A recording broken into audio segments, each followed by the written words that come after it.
नमस्कार दोस्तों, आज हम पढ़ेंगे वर्ण विचार। वर्ण विचार जानने से पहले हमें ये जानना ज्यादा जरूरी है कि वर्ण कहते किसे हैं। तो भाषा की सबसे छोटी इकाई को हम ध्वनि बोलते हैं और ध्वनि का लिखित रूप ही वर्ण कहलाता है। वर्ण तो हम समझ गए क्या होता है। अब हम देखेंगे वर्णमाला किसे कहते हैं। तो वर्णों के व्यवस्थित समूह को हम वर्णमाला कहते हैं। तो वर्णमाला में वर्णों की संख्या कुल कितनी होती है? कुल वर्ण होते हैं 52। कैसे होते हैं वो एक विस्तार से आप देखिए। यहाँ पे स्वरों की संख्या 11, व्यंजनों की संख्या है 33, उच्छिष्ट और ताड़नजात या द्विगुण व्यंजन जिसे कहते हैं अड़ा और अढ़ा, उनकी संख्या है 2। अयोगवावी 2 होते हैं, अंग और आहा। संयुक्त अक्षर 4 होते हैं। तो 11 और 33 44, 44 2 46, 2 48 4 52। कुल वर्णों की संख्या कितनी हो गई? 52। अब हम देखेंगे वर्ण के कितने प्रकार होते हैं। तो वर्ण 2 प्रकार के होते हैं, स्वर और व्यंजन। स्वर किसे कहते हैं? अबाध रूप से जिनका उच्चारण किया जाए, वे ध्वनियां जिनको बोलने के लिए किसी अन्य वर्ण की सहायता नहीं लेनी पड़ती, उसे हम कहते हैं स्वर, यानी अबाध रूप से उच्चारित ध्वनियां। व्यंजन क्या होता है? तो जो स्वर की सहायता से उच्चारित किए जाते हैं उसे व्यंजन कहते हैं। वे वर्ण जिनका उच्चारण स्वर की सहायता से किया जाए उसे क्या कहेंगे? व्यंजन। अब हम देखेंगे स्वरों का वर्गीकरण। तो स्वरों का वर्गीकरण कई आधार पे होता है। सबसे पहले हम देखेंगे उत्पत्ति के आधार पे स्वर कितने प्रकार के होते हैं। तो दोस्तों, उत्पत्ति के आधार पे स्वर के 2 प्रकार हैं, मूल स्वर और संधि स्वर। स्वरों की संख्या आप जानते हैं 11 होती है। तो मूल स्वर कितने हैं? 4। कौन कौन से? मूल स्वर कहते किसको है? जिसका खंडन नहीं किया जा सकता, जिसे और नहीं तोड़ा जा सकता, उसे मूल स्वर कहते हैं। जैसे छोटा आ, छोटी ई, छोटा ऊ और री, अ ई उ री, ये 4 मूल स्वर हैं। संधि स्वर कितने हैं? संधि स्वर है 7। तो 7 और 4 11। मूल स्वर हैं 4, संधि स्वर हैं 7। अब संधि स्वर में भी 2 प्रकार बांटे गए हैं, दीर्घ संधि स्वर और संयुक्त स्वर। दीर्घ संधि स्वर में क्या आएगा? सजातीय, जो अपनी ही बिरादरी से मिलकर उसका बड़ा वाला बनाते हैं। जैसे अ और अ, दोनों अ छोटा वाला मिलके बड़ा आ, छोटी ई से बड़ी ई, छोटा ऊ से बड़ा ऊ। तो संधि स्वर में 2 प्रकार हैं, दीर्घ संधि स्वर और संयुक्त स्वर। दीर्घ संधि स्वर में 3 हैं, बड़ा आ, बड़ी ई, बड़ा ऊ। उसके बाद जितने बचते हैं वो सब किस में जाएंगे? ए, ऐ, ओ, औ, ये जाएंगे संयुक्त स्वर में, क्योंकि ये 2 अलग अलग स्वरों के मिलने से बनते हैं। जैसे अ से ई मिला तो ए बन गया, अ से ए मिला तो ऐ बना, अ से ऊ मिला तो ओ बना, और अ से ओ मिला तो औ बना। तो अब हमें लगता है कि आप स्वरों का वर्गीकरण आसानी से समझ चुके होंगे। उत्पत्ति के आधार पर स्वर कितने हैं? 2, मूल स्वर 4, संधि स्वर 7। मूल स्वर जिनका खंडन ना हो, अ ई उ री, संख्या 4 है। अब संधि स्वर में 2 प्रकार है, दीर्घ संधि स्वर और संयुक्त स्वर। दीर्घ संधि स्वर में कौन कौन से आते हैं? बड़ा आ, बड़ी ई और बड़ा ऊ। जबकि संयुक्त स्वर में 4 आते हैं, ए, ऐ, ओ, औ। अब हम देखेंगे उच्चारण काल या मात्रा के आधार पर स्वर कितने होते हैं। तो उच्चारण काल या मात्रा के आधार पर स्वरों को 3 पार्ट में बांटा गया है, 3 भाग में बांटा गया है। कौन कौन से?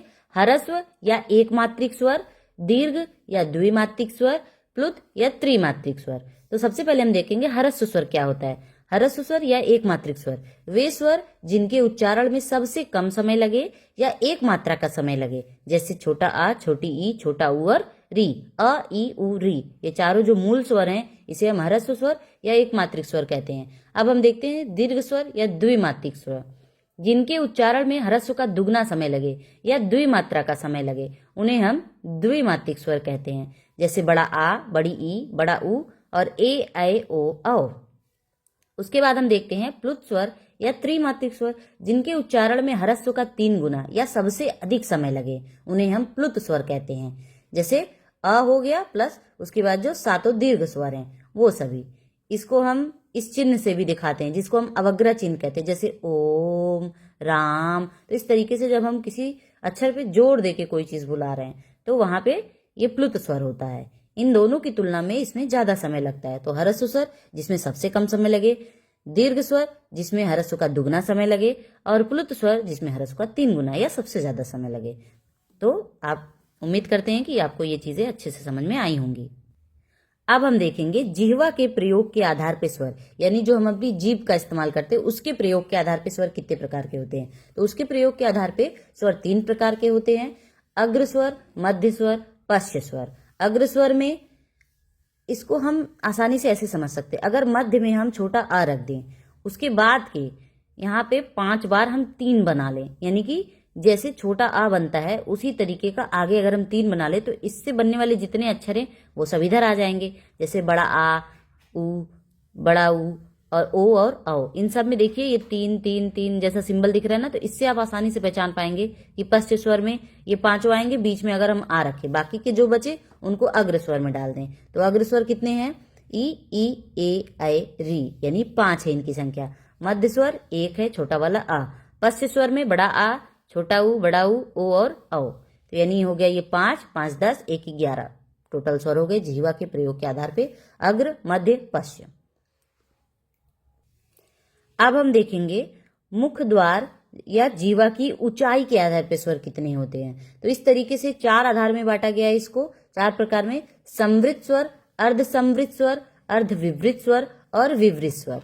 तो संवृत स्वर कौन कौन से हैं? छोटी ई, बड़ी ई, छोटा ऊ, बड़ा ऊ। अर्ध संवृत स्वर में ए और ओ आते हैं। अर्ध विवृत स्वर में क्या आता है? ए और औ, अ और आ। और विवृत स्वर में आ और आ आता है। उसके बाद हम देखेंगे ओष्ठ के आधार पे स्वर। तो ओष्ठ के आधार पे स्वरों को 3 भाग में बांटा गया है: वर्तुल या गोलाकार, जिसको बोलने में हमारा जो ओष्ठ है वो गोलाकार शेप में हो जाता है। उसके बाद अर्धवर्तुल और अवर्तुल। तो वर्तुल या गोलाकार कब होता है? कौन कौन से वर्णों को बोलने में होता है? उ, छोटा ऊ, बड़ा ऊ, ओ, औ, आ। और अर्धवर्तुल किस में होता है? बड़ा आ। अवर्तुल जिसमें ओष्ठ जो है हमारा वो गोलाकार नहीं बनता, वो कौन कौन से वर्ण हैं? अ, ई, ए और ऐ।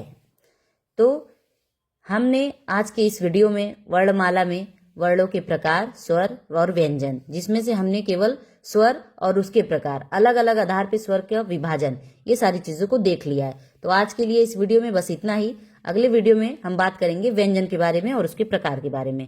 Thank you. तब तक के लिए धन्यवाद।